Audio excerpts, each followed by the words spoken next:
Preview.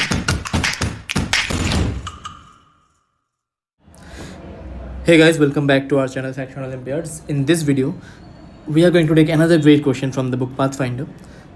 The question is from the topic work energy power and the question is number 23. इस question पे ना हमको जो conservative force है और जो पोटेंशियल एनर्जी है उसके बीच का रिलेशन हम लोग इस क्वेश्चन में यूज़ करेंगे. आप सभी को वो रिलेशन पता होगा कि F equal to minus D U by D U, correct, D U by D R. तो इसी इक्वेशन को हम यूज़ करके इस क्वेश्चन को सॉल्व करेंगे. अब इसका ना एक डिफरेंशियल फॉर्म भी है, वो भी आपको शायद पता है. Minus D U by D X I cap minus D U by D Y J cap. K cap भी लिख सकते हैं बट यहाँ पे ज़रूरत नहीं पड़ेगी क्योंकि बस एक्स और वाई का ही फंक्शन दिया है. तो यू का जो इक्वेशन है that comes out to be या फिर is given to be K x by x square plus Y square power 3/2. क्योंकि यहाँ पे यू दिया गया है तो मैं फोर्स को जो एफ एक्स कॉम्पोनेंट है, जो एक्स कॉम्पोनेंट है that is minus D U by D S. यहाँ पर हम लोग पार्शियल डिफ्रेंशिएशन करते हैं ना. पार्शियल डिफ्रेंशिएशन एज इन हम लोग यहाँ पे जब एक्स के टर्म्स में डिफ्रेंशिएट करेंगे हम वाई को कांस्टेंट मान लेंगे. तो अगर हमने वाई को कांस्टेंट मान लिया ना तो ये इक्वेशन क्या आ जाएगा देख लो एक बार. So this comes out to be नीचे बन जाएगा x square plus Y square 3/2 square, ये हो जाएगा 3. ऊपर आ जाएगा पहले एक्स का डिफ्रेंशिएशन, फिर ये बचेगा मेरा X square plus Y square power 3/2, correct. Minus अब एक्स तो एज इट इज़ रहेगा. अब यहाँ पे आएगा 3/2 X square plus Y square power half और एक साथ में आ जाएगा एक्स का 2x. वाई को तो हम कांस्टेंट मान रहे हैं, ठीक है. तो यहाँ से मेरा कुछ इक्वेशन ऐसा निकल के आ सकता है, देखते हैं. X square plus Y square cube common आ जाएगा. के x square plus Y square power half यहाँ पे कॉमन आ जाता है. तो अंदर बच जाएगा मेरा X square plus Y square minus 3/2 times of 2x square, है ना. 2 and 2 कैंसल्स आउट, सामने एक माइनस भी होगा.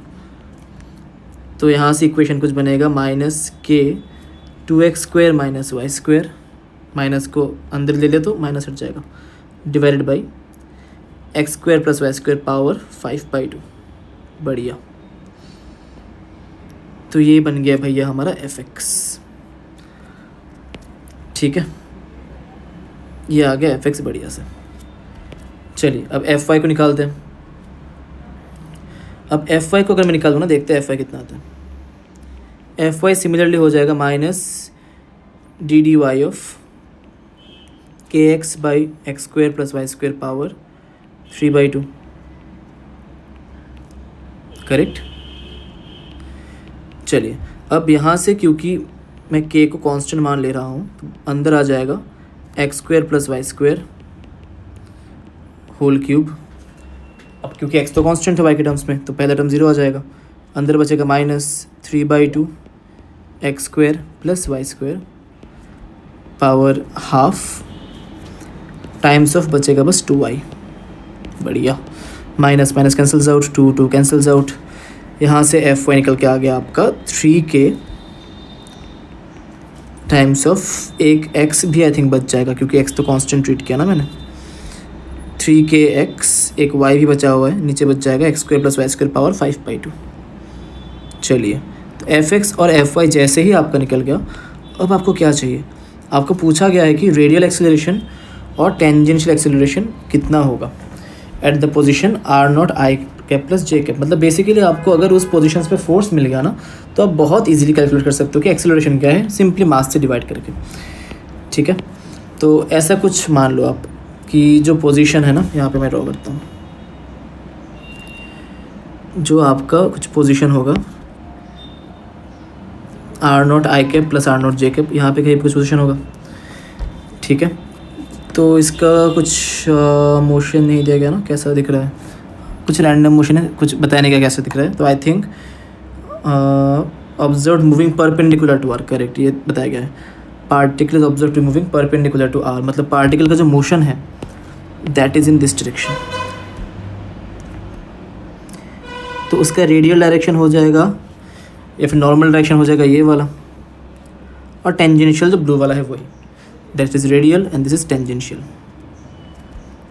ये आर कैप, ये थीटा कैप। अब फोर्स का जो वैल्यू है ना, ये मेरा एफ एक्स आया है, तो F X at are not कितना होगा, K times of 2 R not square minus R not square which is R not square. F X at are not को आर नॉट लिख देते हैं क्योंकि एक्स वाई दोनों पे डिपेंडेंसी है, divided by are not square plus are not square, 2 R not square power 5/2 है ना। तो यहाँ से बन के आ जाएगा ये के बाई आर नॉट पावर 5 है नीचे तो कैंसल्स आउट, ये बन जाएगा 2 पावर 5 32 का रूट हो जाएगा 4√2 are not cube I cap. तो यहाँ पे एक फोर्स लगेगा आपका इस तरफ, that is K by 4√2 are not cube, और एक लगेगा वाई डायरेक्शन में। वाई में कितना लगेगा देख लेते एक बार, f y at are naught comma r naught, ये बन जाएगा 3k आर नॉट स्क्वायर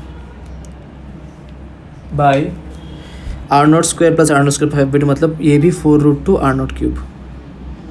तो यहाँ से बन जाएगा 3k by 4√2 are not, sorry 5 होगा, ये बन गया आपका जे कैप में।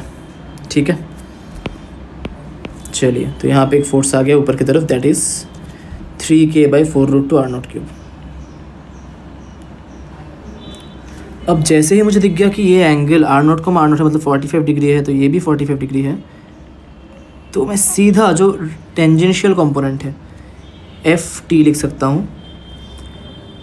इसका कंपोनेंट आएगा इस तरफ कुछ k बाई 4√2 का, और 3k बाई 4√2 का ऊपर की तरफ कुछ, तो दोनों माइनस हो जाएंगे। और क्योंकि दोनों ही 45 डिग्री पे है तो मैं सीधा सीधे इसमें लिख सकता हूँ F T comes out to be k by 3k by 4√2 are not cube, mod ले लेते हैं क्योंकि हमें बस साइड मैग्नीट्यूड चाहिए, 4√2 आर नॉट क्यूब कॉस या साइन 45 जो भी आपको लिखना है लिख लो, minus k by 4√2 are not cube, cos या साइन कुछ भी ले लो आप, मैटर नहीं करता क्योंकि 45 डिग्री है। ठीक है, तो यहाँ से आपका बन के आ जाएगा 3k माइनस k, तो बन जाएगा 2k by 8 are not cube, तो this comes out to be k by 4 r not cube. ठीक है, तो अगर मैं डिवाइड कर दूँ मास से तो 8 बराबर बन के आ जाएगा k बाई 4m नॉट या फिर 4m आर नॉट क्यूब। ठीक है, इसी तरीके से अगर मैं एफ आर निकाल लूँ, एफ आर में दोनों सेम डायरेक्शन में आएंगे तो ये दोनों प्लस हो जाएंगे, है ना, ये दोनों प्लस हो जाएंगे। यहाँ पे जैसे मैंने दोनों को प्लस किया ये बन जाएगा 4k by 8 are not cube, this comes out to be k by 2 R not cube. तो यहाँ से ए आर निकल के आ जाएगा k by 2m R not cube. बहुत बेहतरीन क्वेश्चन था, कॉन्सेप्चुअली अच्छा क्वेश्चन था पाथफाइंडर का, जैसा कि इस बुक से एक्सपेक्टेड भी है। ठीक है, तो आई होप ये क्वेश्चन आपको अच्छा लगा हो। तो अगर ये क्वेश्चन आपको अच्छा लगा, do share this question with your friends, brothers और sisters, whoever is preparing for JEE और नीट। और ऐसे ही क्वेश्चन और देखने के लिए stay tune to this channel, क्योंकि मैं हर वेडनेसडे, फ्राइडे और संडे आता हूँ sharp at 10:30 PM with a new question, a new concept and a new variation. अगर आपको कुछ भी डाउट है किसी क्वेश्चन पे, do let me know in the comment section, I will take that up in the next video. चलिए मिलते हैं अगले वीडियो पे।